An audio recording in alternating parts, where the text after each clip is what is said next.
And I will introduce Michael Rhiannon, our new president of the Palm Beach County Tea Party.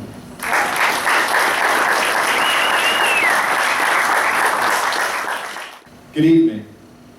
I realize that right now I'm up against two significant challenges. The first, I'm aware, is that in, an hour and 15 minutes, Notre Dame and Alabama take to the field in the championship game. The second is that many of you have no idea who I am. I'm not exactly sure which is worse. I can promise you this, I'll have you home in time for the game. All right. If you gotta leave now, go. As to explaining who I am, I'll do my best.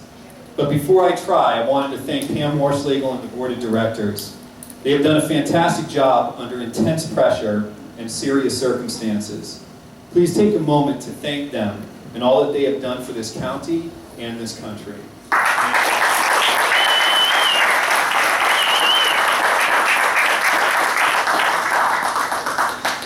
As Mel said, my name is Michael Rhiannon.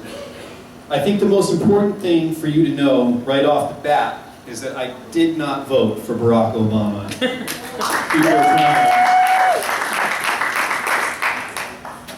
I was born and raised in Plymouth, Massachusetts, the very place where 400 years ago the Pilgrims, fleeing religious persecution in England, first set foot on American soil. Today, Plymouth is known as America's hometown. I was educated in public schools where the teachers still taught the Constitution and about American exceptionalism. I went to college at Boston University, where I began to study political science, and where American exceptionalism was starting to be called American arrogance. I switched majors and graduated with a degree in public relations. However, I did not use it right away. Instead, I returned to my high school. I became a special education teacher of students with moderate to severe disabilities. I spent almost a decade in the Plymouth Public Schools, but it was my last 3 years there that plays a major role in why I'm here today. Through a series of events that I still can't quite remember or figure out, I became the full-time president of one of the largest public teachers unions in the state of Massachusetts. Along with a phenomenal executive board, I spent 3 years building and reorganizing that union into a formidable force in local and state politics. It was a well-kept secret that I was a conservative, and when I realized the true goals of public sector unions, I resigned. I moved to Florida to begin a new life. I started a small public relations and marketing business with my sister, and that, in short, is who I am. But it doesn't answer the question of why I'm standing in front of you now. I suppose that I am here for the same reasons that you are here. I believe that the Declaration of Independence and the Constitution of the United States are the greatest documents ever written. I believe they are miracles of human thought and evolution. I believe that the Constitution is the roadmap to freedom and prosperity for all mankind. I believe that it is a document that has created the greatest country, the greatest people, and the greatest standard of living that the world has ever seen. And I believe that this document, this miracle, is under attack. I am here to join with you to protect it. On Election Day,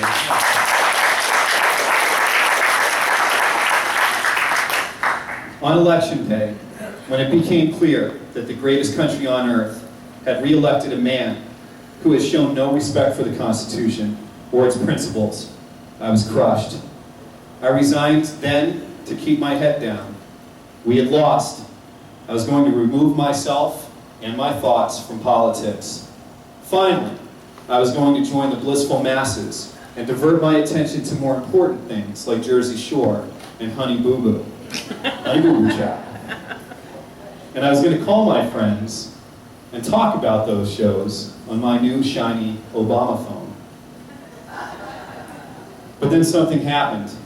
Terry Gallagher and the rest of the board approached me after the last Tea Party meeting.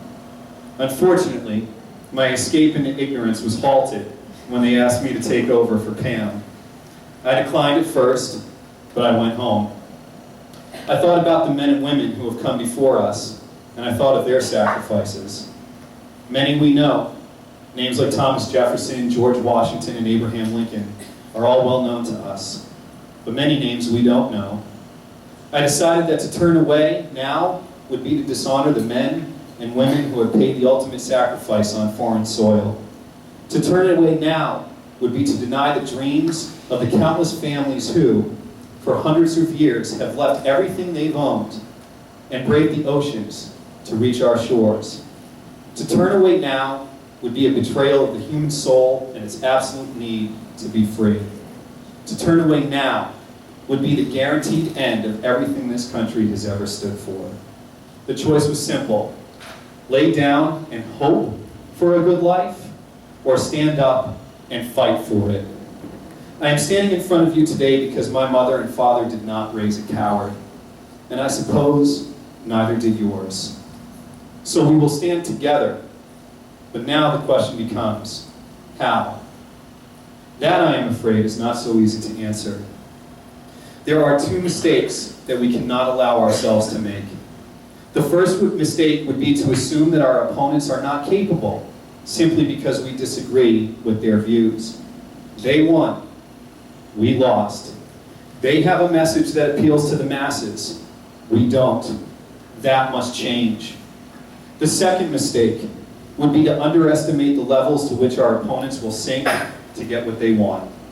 They will lie and cheat. They will use fear and propaganda. They will use perversions of the law to tie us in knots. They will guilt the good, compassionate nature of Americans to advocate their agenda. They will produce despair and poverty, and they will sell it as hope and change. They will be relentless. I want to be clear. We will never stoop to those lows, but we must understand them. We must be prepared. We must accept that we play by the rules, but that the playing field is not level.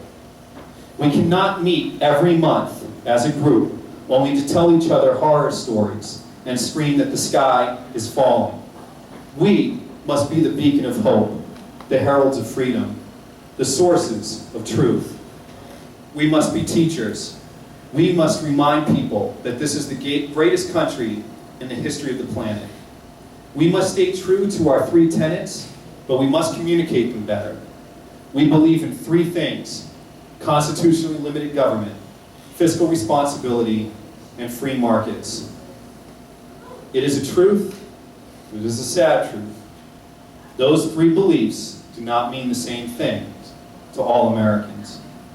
We have to adapt. We have to communicate better. We must work with other groups together without ego or quarrel. For united, we will stand. I know that it seems bleak right now. Many of us see a future coming that is disheartening. A future where, for the first time in American history, our children will not have better lives than we have had before them. A future where our best days are behind us.